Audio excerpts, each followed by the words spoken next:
I guess maybe espionage like is less James Bond, and it is just like information gathering. You're basically a giant information clerk. You're just keeping it all together and utilizing it to the best of your ability for whoever your liege is, you know? So you're just gathering information, essentially. The line from Mean Girls came out when you said that. You're just like, big information clerk. My idiotic millennial brain was just like, his hair is full of secrets. Oh, yes. Perfect. Perfect.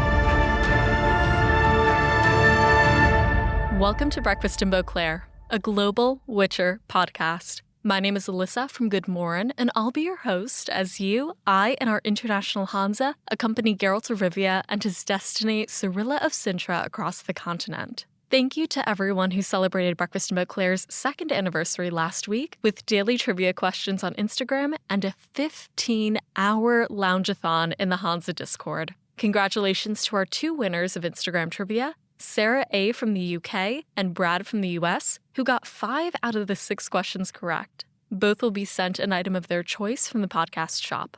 And you too can get your own Breakfast in Beauclair merchandise from breakfastinbeauclair.com/shop. And if you want to see how all of the apparel from Breakfast in Beauclair fits, you can now do so on TikTok. I'll be creating and sharing short-form video content under Breakfast in Beauclair, especially in the 3 months between podcast seasons, so go ahead and give our account a follow. I'm pretty darn proud of the apparel video, which you can see now on both TikTok and Instagram. This week, we celebrate the return of Tommy from Australia and a new producer-level patron, Jill Kate the Tappy Witch, to Patreon. Thank you to our patrons and producer-level patrons, Louise of Covier, the owner of the Churlish Porpoise, Erick the Godling, Katie the Redhead of Toussaint, Jacob B., Ava of Gullet, B. Haven of the Edge of the World, Charlotte from Vengerberg Glamorai, Red Kite, the Original Roach, Codringer's Cat, Dustin, Libby, Claire Odell, Gennady Mundilovich, Brett from California, Wolf, Corey from the US, John of Riblia, Sebastian von Novigrad, and Tom from Australia. If you would like to explore becoming a patron of the show, head over to patreon.com/breakfastinbeauclair. As for this episode, Josh from the Podcalt's Quest and Erick Schwartz from the US return for part 2 of our discussion of Blood of Elves Chapter 5. Join us as we discuss how Oxenfurt is really just a fantasy Ivy League, one of the most delightful character descriptions from the series, methods of manipulation, drunk Witcher, age is just a frustrating plot point, and, relatedly, rubbing Vaseline on our eyes and screaming into the void. In our mid-episode news segment, Tidings from Toussaint, Larson Witcher Flicks shares junket insights and casting news about Netflix's Nightmare of the Wolf and the Witcher Blood origin. Nightmare of the Wolf premieres on Netflix this Monday, August 23rd, 2021. Without further ado, let's continue our discussion of Blood of Elves Chapter 5. Hey everyone, welcome back from the break. When we left off, we spent the first half of the chapter with Geralt as he escorted a barge with the Malicious and Grok company and was accosted by some Temerian guards looking for Ciri. In part 2, 2 spies follow Dandelion through the town of Oxenfurt. He attempts to lose them at the academy, running into a familiar student, Shani, while on the grounds. The spies bring him to Dijkstra, the head of Redanian's secret service, and Philippa Eilhart, a sorceress advisor in Redania's court and an important figure in the Council of Wizards, who question him about Ciri. Inadvertently, the poet leads Philippa to the Witcher's hideout in Oxenfurt. We start off this chapter with a beautiful description of Oxenfurt through Dandelion's eyes. It's such a delightful, lively place, I feel like, when we actually hear about it in the books, and of course we see it in The Witcher 3, but there's so much life to it, from all of the vendors that are on the street to the beauty of the academy and the people who inhabit it. What did you guys think about Oxenfurt?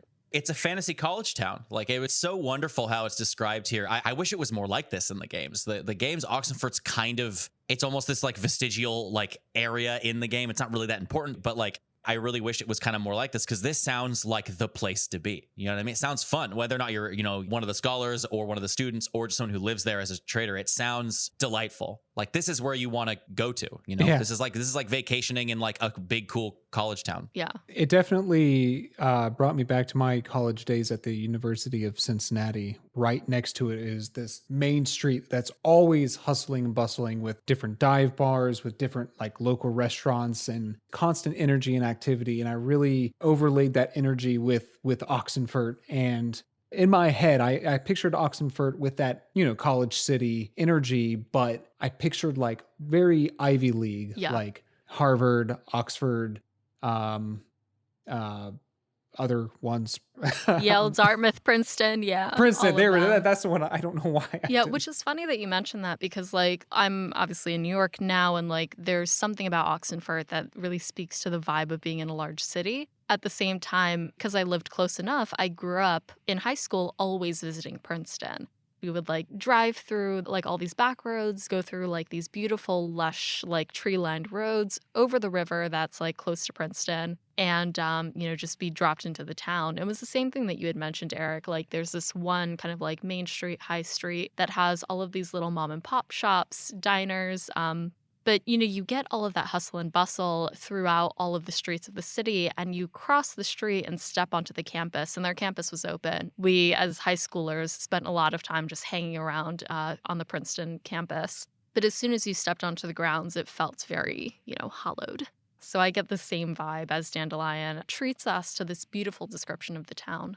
Yeah, and like he even talks about like when he does step into the actual campus, like the city itself is very much like a classic medieval city of everything's kind of built on top of itself. Everything's very closed in. There's lots of people want to live here, but you step onto the campus and all of a sudden it's wide open spaces, big fairways, totally different. And it's an interesting kind of world building thing here that is mentioned how this is basically like this was an elven city previously, as with so many things that the humans have overtaken. Like Oxenfurt proper, especially the academy, has all this elven architecture, which we don't get a ton of detail of the differences really. We can kind of fill in. I think it's left open to fill in kind of ourselves, but we do get this idea that once again, even this like kind of very noble thing, this place of academia and learning is kind of built on the bones of another people that were kind of ousted from their land. So it's just a really interesting thing of like all this beauty built on bones, you know, kind of interesting thing that it ties into, I think, was it the previous chapter where I'm trying to remember when Ciri and Geralt run into the elven ruins in the forest. That is the previous chapter. This is chapter 4 when they're at Sherwood.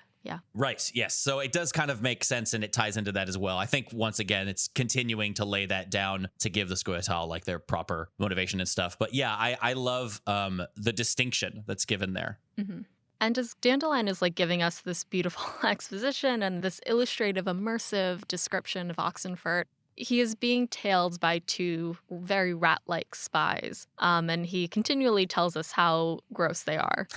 He goes past like a music store. They're like looking at ocarinas. He goes past a barber and they're like peering at the barber's menu. And then he eventually like sneaks his way onto the grounds and they're still chasing him. But he goes around looking for a familiar face and he eventually finds a medical student who he knows of named Shawnee. And Shawnee tells us that, and tells Dandelion that she hasn't seen him in years. And when we find out how old she is, I wonder like how long they've known each other and in what context. But he tells her to deliver a message to Geralt for him because he can't do so with these 2 spies on his tail, and so she leaves. Dandelion is eventually cornered by these 2 spies who just kind of gruffly tell him, like, greetings from Dijkstra. He's like, okay, got it, see you later, and they don't move. And he's like, shit, you need me to follow you, don't you? And inevitably at the next scene, we see Dandelion with Dijkstra and a number of other people as well. Do you guys want to move on from Oxenfurt and go to meeting Dijkstra and Philippa? Or was there anything else that you wanted to say about Oxenfurt? Or Shawnee? Yeah, I mean, I do find it interesting. I mean, obviously, Shawnee comes back around way later in things, but Dandelion's supposed to be like probably in his 30s, right? Dijkstra says later on he's maybe going on 40 at this point. We don't really necessarily know his exact age. Mm-hmm. But if Shawnee is 17, it's very dubious to be like, we've known each other for years. Yeah, Julian, buddy, you gotta figure that you shouldn't be hanging out with like what 12-year-olds when you were maybe 25 or 30 or something. It's very interesting. There's some weirdness with like, you know, men and underage girls throughout this chapter. Right. What's going on? Like, what context is this? So I guess there's probably some moments there, but it is interesting that this continues to come up within this chapter of like older men knowing younger women. It's like, okay, very interesting. Yeah, and I feel like Dandelion does say that like he often comes back to the university as a lecturer, so Oh, that's true. he's tugged back to Oxenfurt. So like maybe they would have like crossed paths, but they're not even in the same department. He is Yeah. there as a poet and she is there as a medical student. Whatever. She's taking it as an elective. She's taking it as just an elective. If we're going to call Oxenfurt like a college town, that's implying that a 14-year-old is in college already. I mean, well, we later discover that she's in her third year of school. So, I mean, maybe it's maybe it's like instead of going to high school or they end up in university. Yeah. We have one of our other main characters being a little shady. Let's give Dandelion the benefit of the doubt for this chapter. I think I think you just need to like rub Vaseline on your eyes and keep going with with the chapter. Yeah. Just kind of like push past the plot point and just okay. Because again, like the way that Sapkowski seems to write, he's writing the characters for the plot rather than the plot for the characters sometimes. Sure. So, Shani serves her purpose as a medical student, as we'll see in this chapter and the next chapter as well. But yeah, so Vaseline, we're going to keep going. So, when Dandelion is inevitably brought to Dijkstra, he's apparently been loosely in the service of the Redanian Secret Service, and it almost seems like Dijkstra is trying to leash a cat. Dandelion is not. He does whatever the heck he wants, and Dijkstra gives him orders, but it's very open-ended as to whether or not Dandelion will actually come back and provide any real benefit, unless he's decidedly threatened. But just the opening of this section, when we actually meet Dijkstra, it is such an illustrative, description of who this man is. And I will read this out loud because, good Lord, it is pure poetry. Dijkstra, head of King Vizimir of Redania's secret service, did not resemble a spy. He was far from the stereotype which dictated that a spy should be short, thin, rat-like, and have piercing eyes, forever casting furtive glances from beneath a black hood. Dijkstra, as Dandelion knew, never wore hoods and had a decided preference for bright-colored clothing. He was almost 7 foot tall and probably only weighed a little under 2 quintals. When he crossed his arms over his chest, which he did with habitual pleasure, it looked as if 2 cachalots had prostrated themselves over a whale. As far as his features, hair color, and complexion were concerned, he looked like a freshly scrubbed pig.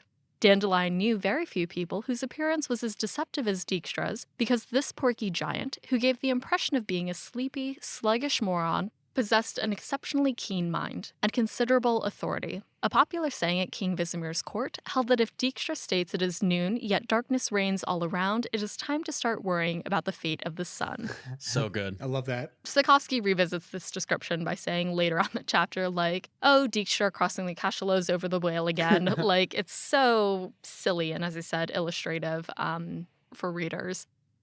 But yeah, I find obviously the contrast really compelling. The fact that you have a person who goes against the grain entirely of what a spy is in most science fiction and fantasy and decidedly puts his mark and says no, he's going to be the exact opposite of what everyone expects. Monster of a man. Yeah. But the thing is though he might be part of the Secret Service, he's not doing the dirty work. Yeah. He's the brains of it. Though, he could be considered, quote unquote, a spy. I think the reason he got into this position and is able to comfortably be what he wants to be is because he just tells people what to do. He's the brains of it. He doesn't have to worry about sneaking about like a monster of a man, which, how much is 2 quintals? I think you wrote it. Yeah, here. I put it here. I looked up quintals because I'm curious all the time about what these units of measurement are. And apparently quintal just means 100 base units. So it could be anything from pounds to kilos. Assuming this is a European book, it's probably kilos. Which means that by Dandelion's estimation, Dijkstra is just under 200 kilos or 440 pounds. And he's almost 7 foot tall. He's a massive, massive man. That's a big guy. Yeah. He's scary.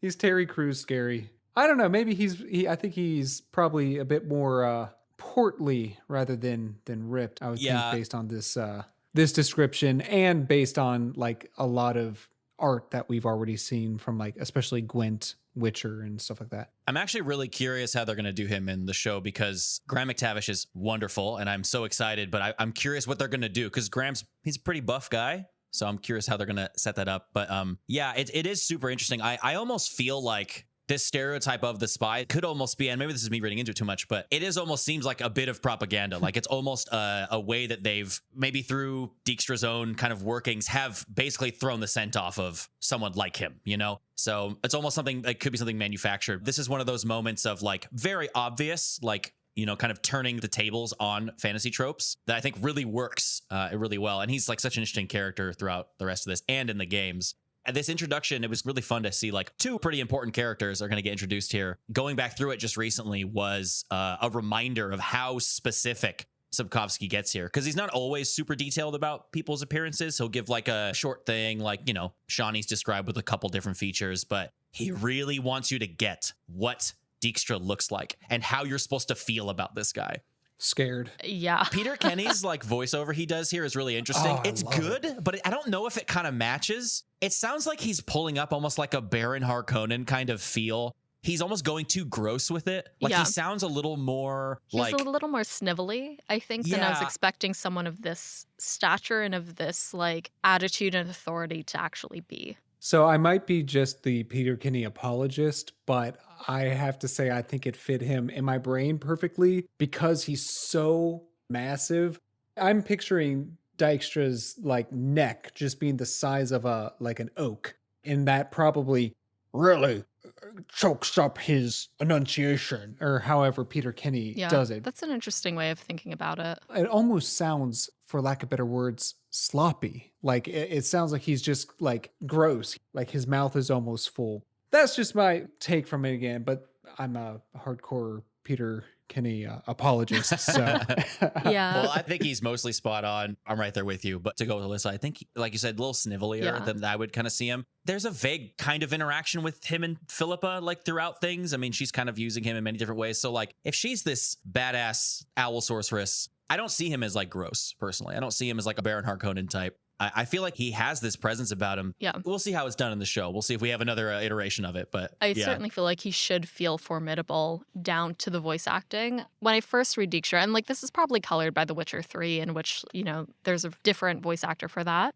But I still kind of imagine someone who sounds terrifying. Not in like an evil sort of way, but just like there's a gravity to everything that he says. Yeah, he's in control. Yeah, and I think that's what I missed, I think, when I was listening to the audiobooks this morning. When I've imagined it, it's always some sort of like contempt and gravity. We get the infamous line here about Dandelion actually comes from Dijkstra. He says, "I know you're almost 40, look almost 30, think you're just over 20, and act as though you're barely 10. This is something that, you know, everybody knows this line, and it actually comes from here. Once we kind of get past those like introductions, we get to the meat of why Dijkstra wants to talk to Dandelion. Dijkstra says this in so many words and with so much like scathing attitude. But Dandelion was meant to keep Dijkstra informed of what Geralt's intentions were.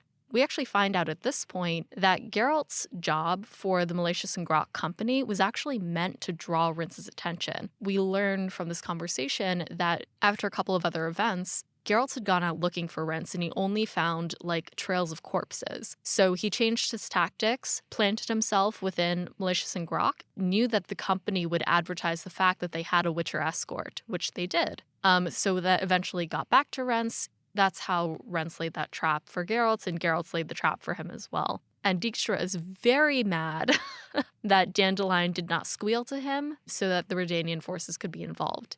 Dijkstra also demands that Dandelion bring Geralt to him. Dijkstra wants to ask Geralt like a bunch of questions, which he does not reveal to Dandelion, but he's just like, the Four Kingdoms have been asking themselves a bunch of questions that the Witcher can answer for us. So bring him to me, bwahaha. But Dijkstra does reveal that the Temerian Secret Service is also looking for Rince. So suddenly there's like all of this interest in what is going on between this mysterious sorcerer or this mysterious incompetent sorcerer, as we go throughout the books, and the Witcher. It's drawing a lot of unwanted attention. As Dijkstra's trying to beat around the bush with Dandelion and just get Geralt to him, Philippa cuts in. There are two other people in the room other than Dandelion and Dijkstra. That is Ori Reuven, who is Dijkstra's secretary, as well as Philippa Eilhart, who is a prominent mage in the Council of Wizards, as well as King Vizmir's advisor in Tredegor. Philippa starts peppering Dandelion with all of these questions that, as the text notes, were clearly asked too soon and to the wrong person. But the issue is that Philippa is neither reckless nor careless. So she's asking him all these questions. She asks, where's the child seen with Geralt and Cadwyn? The girl with the ashen hair and green eyes, the one Rince asked you about in Temeria when he caught and tortured her. What do you know about the girl? Where has the Witcher hidden her? Where did Yennefer go when she received Geralt's letter? Where is Triss Merigold hiding, and why is she hiding? It is a lot, and Dandelion takes a second to respond, and the rest of this small interaction is just continual lying between Dandelion, Philippa, and Dijkstra. It is very intense throughout the rest of this section. I absolutely love, and I think it might be the deadpan delivery of these jokes. After every single line, it finishes with, he lied, he lied, he lied. Like, it's very tongue-in-cheek, and it's this dramatic irony fused with this deadpan humor that I absolutely love about the writing itself.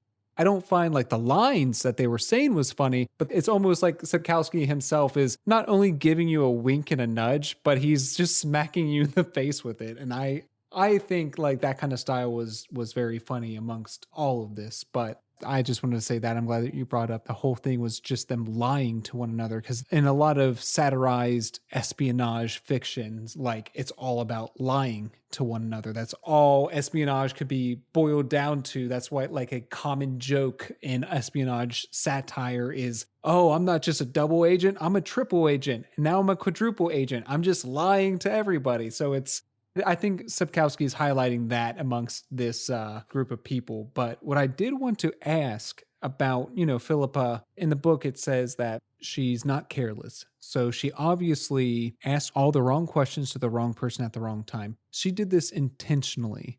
Do you think she overstepped as kind of like a power move over Dijkstra? Like, what's her reason to have knowingly done the quote unquote wrong thing to the wrong person?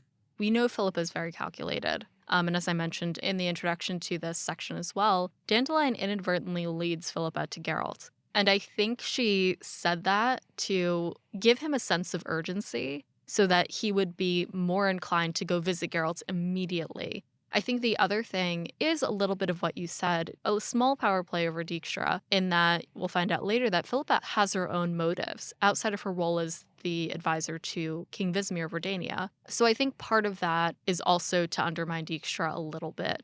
She knows what her goals are. She knows her responsibility to Vizimir, but also to the Council of Mages. And she is certainly playing with her own authority and independence.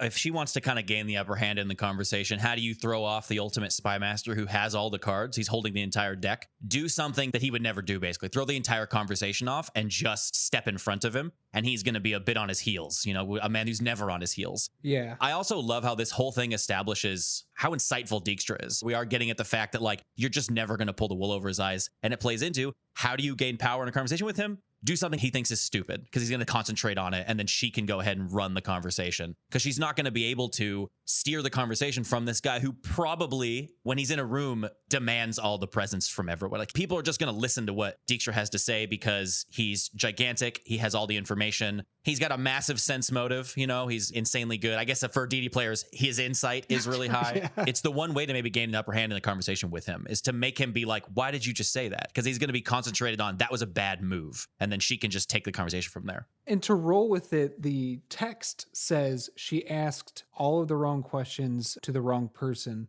I think like that was intentionally written. It's like, if you go to take a standardized test, the ACT or SAT or something, to get a perfect 0, you have to do it absolutely intentionally. So she knew that these were all the wrong questions. She knew that Dijkstra was going to get to that, and those were the cards to his chest. But what she did, and this is why I think it was an ultimate power play over him, she took his hand and threw the cards on the table. Like, I don't think she was expecting any answers. I don't think she was doing that at all. She did it to A, get Dandelion on his heels, while also dumbstrucking Dijkstra. Like, Dijkstra now has nothing like to ask or anything. So where it was like illustrated like those two are working together, No, Dykstra thinks he has all the power, but I think it's Philippa just constantly being the chess master, constantly being the one like, you think we're working together. It's like, no.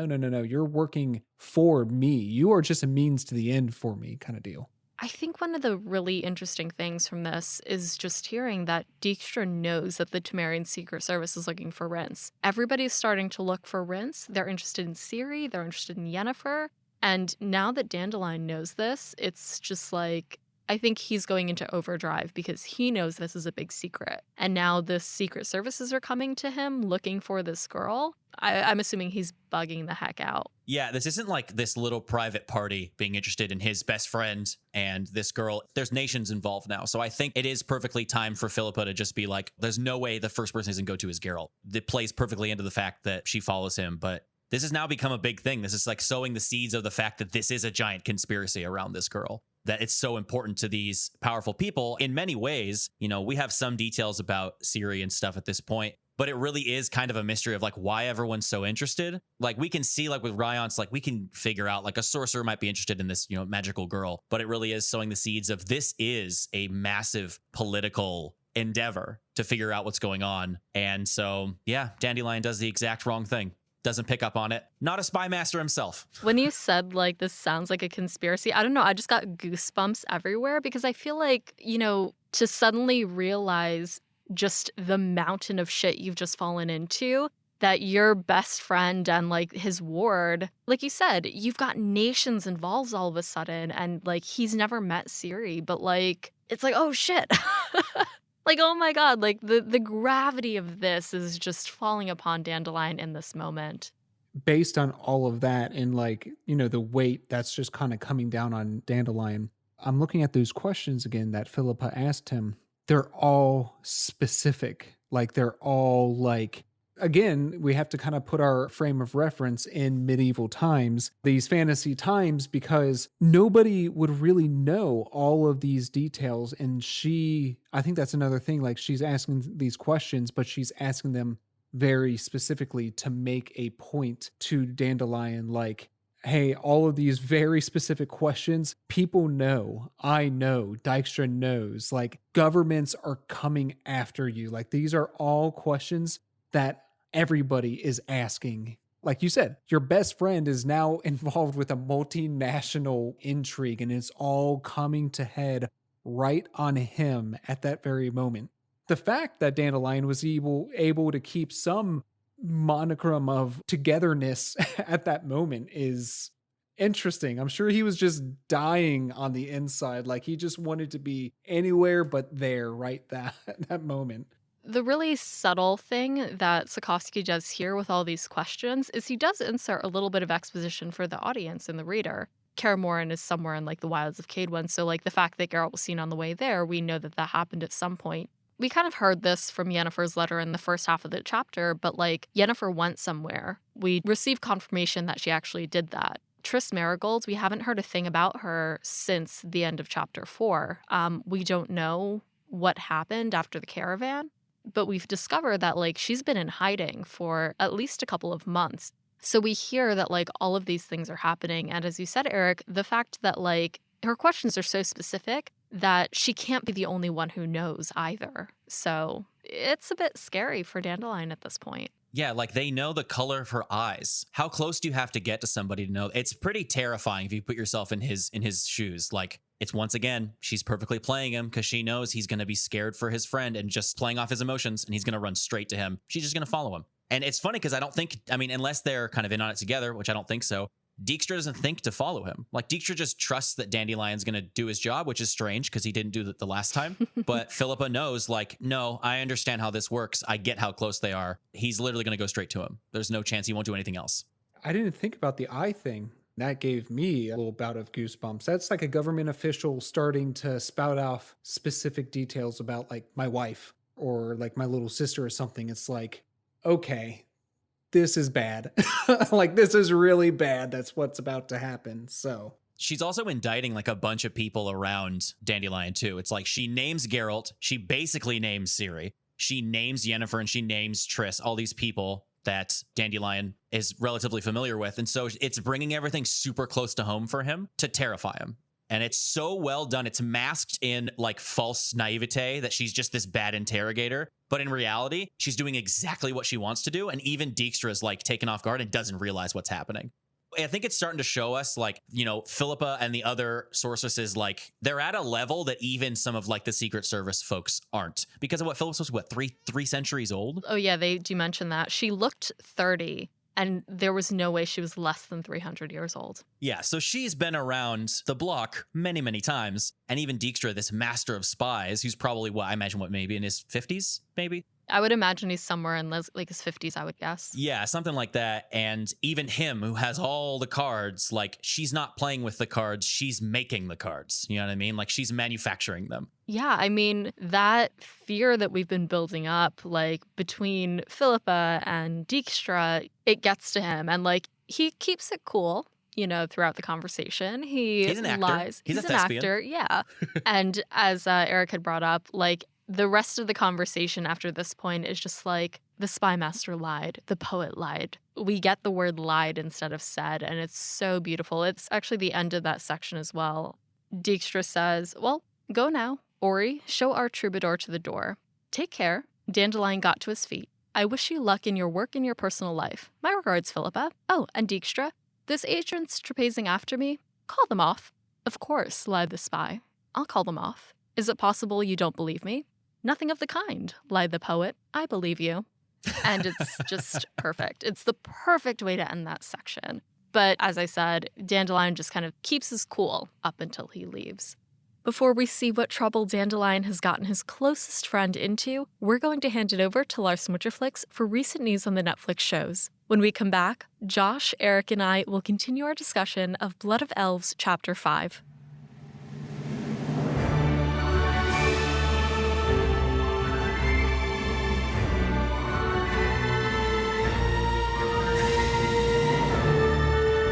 Hey, it's Lars from Witcherflix, and this is Tidings from Toussaint. Welcome back, everybody. Only a few more days to go, and we finally return to the continent. On August 23rd, the Witcher spin-off anime movie Nightmare of the Wolf will be available on Netflix. And the first reviews for the movie about a young Vesemir are already in, and they are full of praise. Comicbook.com, for example, wrote the following. If you've been wondering what The Witcher is all about, this is a lovely introduction to the world of Sapkowski's novels or the live-action series. If you're already a fan of The Witcher, this is an absolute must-watch, and I'm going to need more Vesemir in my life ASAP. Geek Culture agrees in their review. This is what they have to say. The Witcher Nightmare of the Wolf is a thrilling tale of love, adventure, betrayal, life, and death. It encompasses what the Witcher universe is about, and yet shares new stories and narratives that will be thoroughly enjoyable for fans of the franchise. This sounds magnificent, and Monday cannot come soon enough. In 2 interviews for The Verge and CBR.com, Nightmare of the Wolf writer Beau DeMaio talked about his approach when writing Vesemir's story.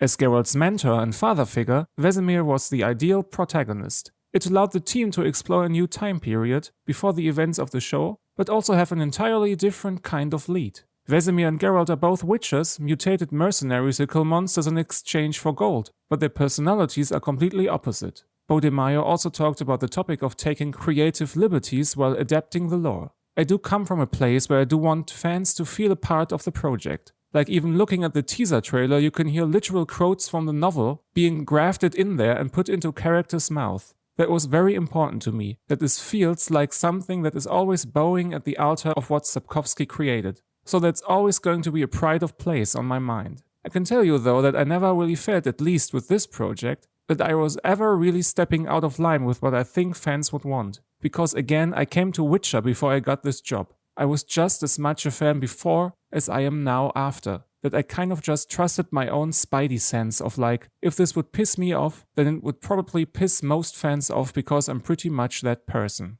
In other Witcher news, the filming for the Witcher prequel miniseries Blood Origin is well on its way. They've already finished filming in the beautiful country of Iceland and are already moving on. A great number of castings for the show have been officially confirmed by Netflix. Unfortunately, we can only guess what the story of most of the characters might possibly be, as we have only learned the character names and the actors. The only exception is Jacob Collins-Levy, who will play a probably younger version of Eredin, the leader of the Wild Hunt. But well, here are all the other new characters and actors. Mirren Mack, who played in Sex Education or The Nest, will be the tender Princess Mervyn and will appear in all 6 episodes. Lenny Henry, known for his work on Broadchurch and Amazon's Lord of the Rings series, will play a chief druid named Baelor. Amy Murray will be Fenric, a deaf druid. Nathaniel Curtis will play Brian, a merchant leader. Zach Wyatt's character is named Cinderil, who is most likely an elven genius we already learned about from the casting calls.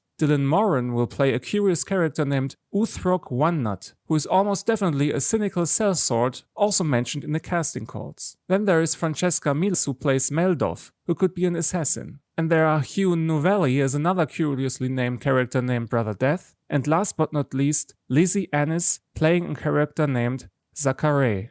Maybe you've noticed that I did not talk about the Witcher main show this time. The long wait for Season 2 will still continue for a few more weeks and months. Maybe Netflix will release some new tidbits like character photos or teasers in the not so distant future.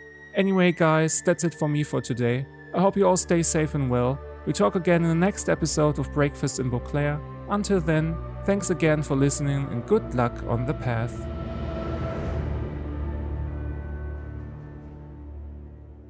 Hey everyone, welcome back from the break. When we left off, Dandelion had been interrogated by Sigismund Dijkstra, the head of Redania's secret service, and Philippa Eilhart, a sorceress and powerful advisor to the Redanian court.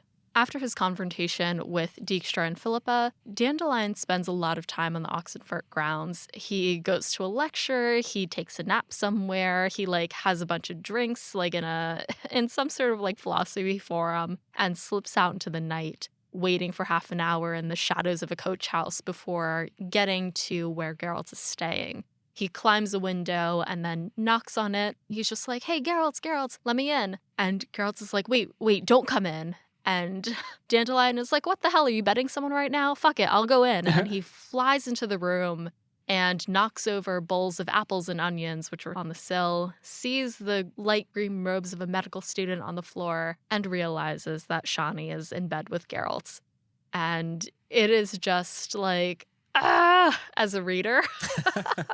And also Dandelion is in the same boat as well. Dandelion immediately tells Geralt it's bad. The Secret Services are they're not even bothering with Rince anymore. They're looking for Yennefer and the girl. Geralt is like, "Oh shit." And he prepares to leave. Shani prepares to climb out the window with them. And an owl immediately swoops in. We had heard in the previous section that supposedly Philippa was one of the sorceresses who may have mastered the art of polymorphy, and we get confirmation of that here. And suddenly Philippa is in the room, and we hear all about her plot. But I don't know if I should keep going and continue my drunk history for The Witcher. Or if you guys want to stop and discuss anything at this point. No, I think that was pretty straightforward. If anything, Dandelion's hurried entry through the window, despite Geralt saying nah, just kind of further proves what we were saying earlier, that, he's keeping it cool. He's playing it cool in front of Dijkstra and Philippa. But once he gets to his friend, he's just dying. And he's like, okay, I don't care what the hell's going on now. This is bad. I'm picturing him just really just falling apart now because he's just trying to keep it together all day. But yeah, it's gotten bigger than he ever anticipated. Yeah, something actually going back a little bit, I thought the whole sequence of him hopping over the roofs and stuff like that, and then eventually at the end of his whole little Assassin's Creed sequence of him going through a hole in a hedge that he had widened when he was at school, it just makes me go oh, this is not his first time escaping from someone. It's very clear that Dandelion, being this foppish womanizer, has had to have some escape routes from different areas of where he used to hang out. It's super wonderful how Sapkowski goes yeah, he's done this before. He's had to do this before. So I really enjoyed that. And yeah, playing right into he's so scared and worried at this point. Philippa's whole plan worked so well that he doesn't care if he catches Geralt in flagrante. He doesn't care. He needs to get in and talk to his friend. It doesn't matter to him. So yeah, very interesting insight into Dandelion in this particular chapter. He also makes Geralt work for the information. He's like, "It's bad." And Geralt's like, "Rinse." And he's like, "No, worse." And there's an element of dramatics that it's just dude, it's not the fucking time. Just tell him. He can't go about doing anything without everything's dramatic to him. He plays it up. He's the star of the show at all times, Yeah. So it's great. I have to say, I have fallen into that myself in my day-to-day life. I will make people work for guess what? no, yes, I'll play it all up. And he's like, no, I had a bowl of Frosted Flakes this morning. That's how I picture Dandelion. Yeah, and I mean, you kind of see that throughout the rest of this section. It's really fascinating because we get the conversation between Geralt and Dandelion, as well as, Geralt, Dandelion, Shani, and Philippa, all through Dandelion's perspective. And he is so preoccupied throughout this whole section with trying to get poetry out of Shani's state. He goes over the body of this 17-year-old. He's looking for any trace of blush or embarrassment that she's been found with the Witcher. And oh my God, there is none. But the glow of her skin in the candlelight and it's just dude, focus. Focus just a little bit. Yeah, there's so much in there with Dandelion. He just can't keep his eyes off of her because, he's the womanizer that he is, but also can't keep his mind off of his own poetry, even when he's terrified for his best friend. I can't pull it up in the book right now, but there is a line speaking about, when he's looking for her embarrassment, as he would assume this girl would have, and she gives no fucks. She thinks the whole thing is kind of hilarious, and she thinks it's can't remember what the exact line is. I wonder if I could find it. You have it? Yeah. It's really good. It says a lot about her very succinctly. Well, the Witcher gathered Shani's clothes and his own from the floor. He looked abashed and dressed in silence. The medical student, hiding behind him, was struggling with her shirt. The poet watched her insolently, searching in his mind for rhymes and similes, for the golden color of her skin in the light of the oil lamp and the curves of her small breasts. And it keeps going. They ask Shani if she's ready to climb down a window. And it says, "The student of medicine smoothed down her robe. It won't be my first window." I was sure of that. The poet scrutinized her intently, counting on seeing a blush worthy of rhyme and metaphor. He miscalculated. Mirth in her hazel eyes and an impudent smile were all he saw. And it's just ugh. She's a troublemaker. She is. Yeah, in one way or another, she has a history of troublemaking, and it completely throws a curveball at Dandelion because he's in with so many women, and now it's her, and she's completely as obstinate as he is, and he's just well, can't do anything artful with that. So I like that. And it's at this point then that they're preparing to climb out the window. And of course, just like in the last section, as Geralt is preparing his escape, he's immediately caught by whoever's looking for him. And in this case, it is Philippa Eilhart. And she flies into the window as an owl. Shani and Geralt react, and Dandelion's "Philippa, don't be silly." And she is just as regal as ever. The moment that Philippa changes from an owl back into human form, and it's something about the way Sapkowski describes magic that's something that's really close to home for me, something I really love, and it ties back into the Bounds of Reason story, that it's not this flashy, it's not Doctor Strange with all these flashes of runes and stuff. I love that it's just simply she was and then she was not an owl, It's this little detail that's not very common in fantasy. It's kind of unique to the Witcher world that magic feels mundane. That it wouldn't be this flash of energy. She literally just goes from one state to the other. She doesn't even morph. It's not even like the old Animorphs books, if everyone remembers those horrendous covers where people changing from a person to an animal. It just is and then isn't. It's just a call out I always like to make because the way he does his magic is, I think, so perfect, and it makes it feel real and almost like a science. It feels like it actually obeys some laws of physics. Obviously, it's breaking them, but just a call out I have to make because I love when he does this, and it's so enigmatic of this world in particular. He does that with the dragon in Last Wish. Yeah. Dylan Trenton Mirth, yeah. He describes it in depth, it wasn't a great flash of whatever. It wasn't a shifting and a crumple. It just, he was a dragon and then he was not. And I love that. It's so cool. That's how I often try to describe things in my own Pathfinder games of, I use some flashy magical stuff, but I prefer it to be almost it almost doesn't make any sense. Why would there be this release of bright light and energy? Depending on what you're doing, it would just be, I guess that's all I could say, So it's something I love. I have to call it out when it's there because it's so specifically his. No one else does it like that. We talked about how Shani could only look at this situation with mirth. As soon as Philippa gets into the room, she blushes when she's now scrutinized by this sorceress. And Philippa comes in guns blazing and just immediately closes in on Shani and uses her as a tool to try to get to Geralt. She asks Shani how old she is, or what year she's in, rather, and Shani reveals that she's in her third year. And Philippa immediately turns to Geralt, and she's like, "Oh, 17. I bet Yennefer would love to be 17 again. And to his credit, Geralt doesn't take the bait. But for readers, we're just like, 17? God. Yeah. Like Essie Davin was 18, I believe, in A Little Sacrifice.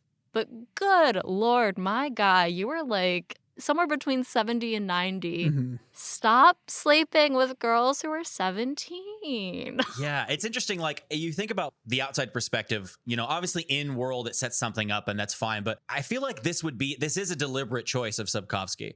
Like, it doesn't feel like a mistake. It's just shy. I don't know where the age of consent laws are back when this was being written and stuff in Poland, but like, it's just shy of that. And either way, even if she was 18 or 20 or 25, it would still be kind of weird. So it's just interesting to see, like, if this was deliberately trying to set, like, maybe Geralt's just in a weird place. He's just doing shit he shouldn't be doing. Like, he's almost doing things to like stave off all of the hard realities. It's more of him receding, you know what I mean? And more of him like just allowing himself to just be this, I guess, hedonistic.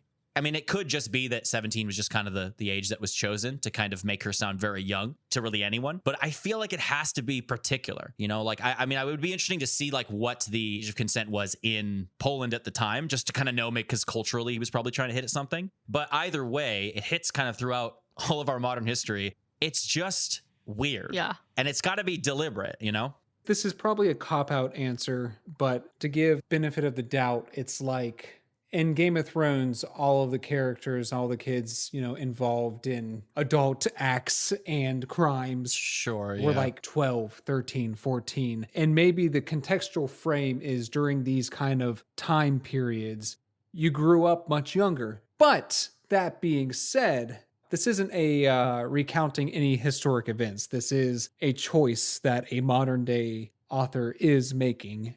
So that's why I think that might be a little cop-out answer. So I'm leaning more towards Josh's curiosity. I wonder what the age of consent in Poland, culturally speaking, was at the time of this being written. I think we as an audience, like especially as like a modern audience, want our character to be someone we can root for. And just like things like this, it's just like, why are you being dumb? Why would you... Ugh. Yeah.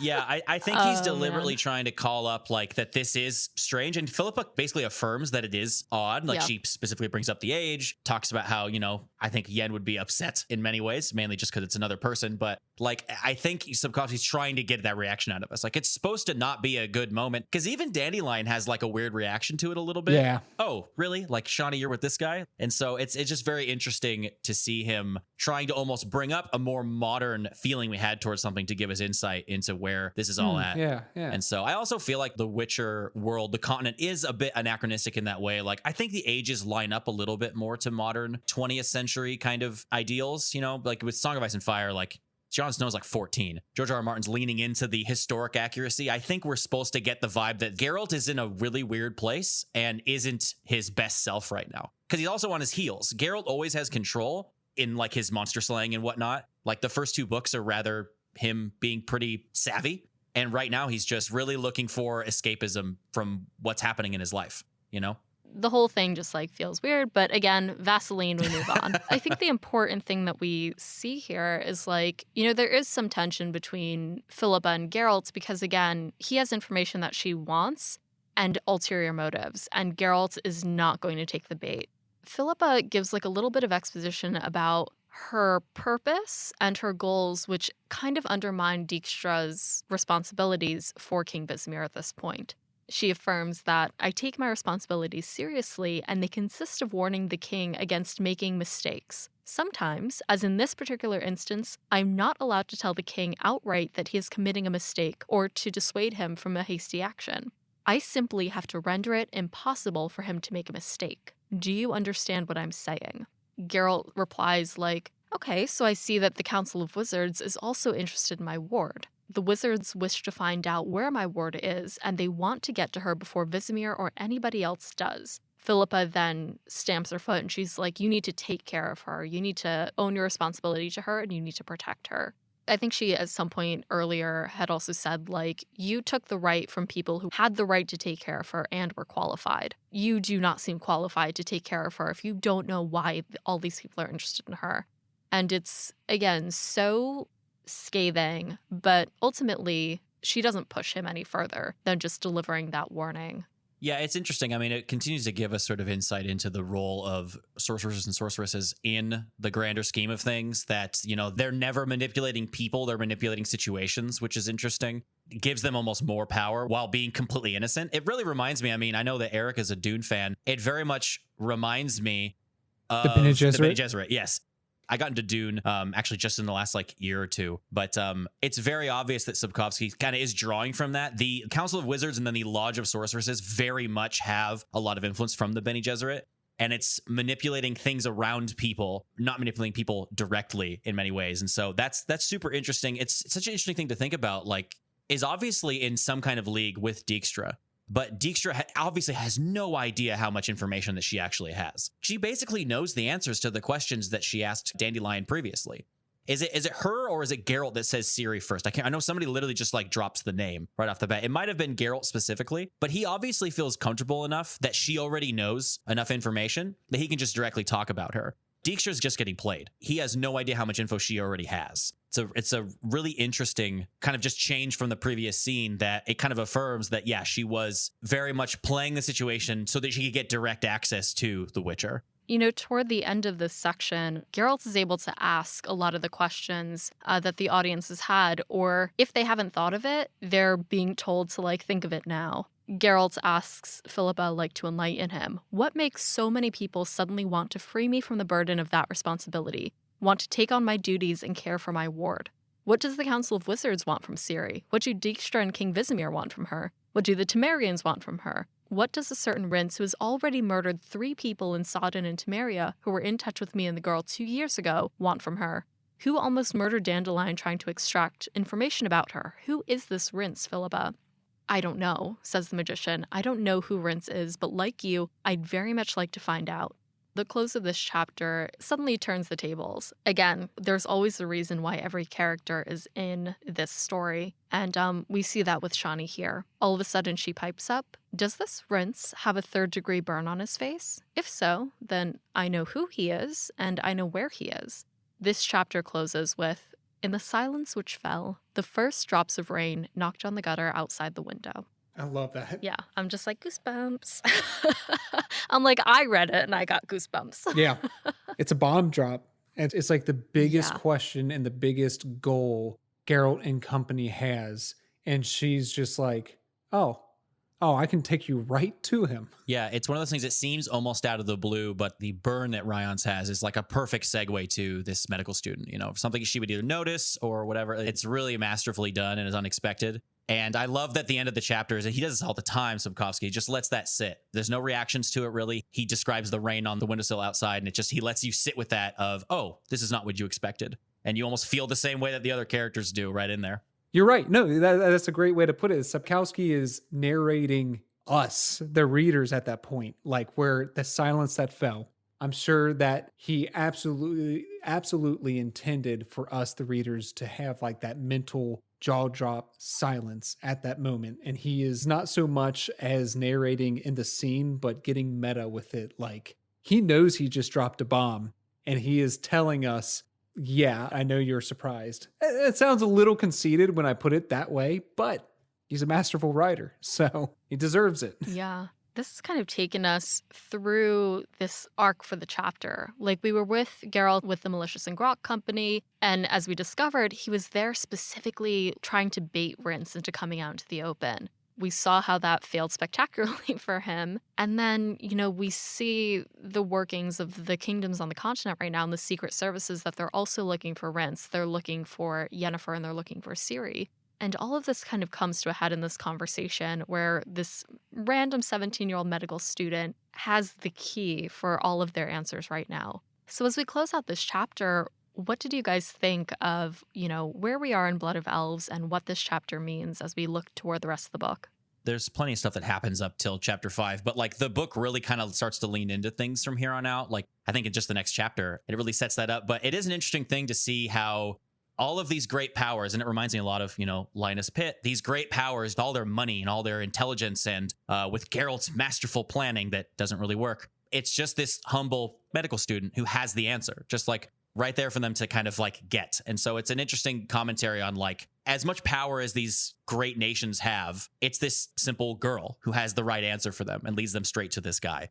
I love how in the second section, it totally recontextualizes the previous story and makes you want to go back and like reread it to check for the details because you know there's stuff in there and there is like peppered about. And it's funny, like, you know, Geralt does see himself as, I think really does see himself as kind of an intellectual. Like, I think there's some like illusion that he is, you know, very much like, he's a pretty big reader and enjoys being kind of like in the know of things. He has this great plan, and his fame and witcheriness just completely thwarts the entire thing. No matter what he does, even his, you know, masterful plan just doesn't go right because people know him. He's famous and because he's, you know, good at his job.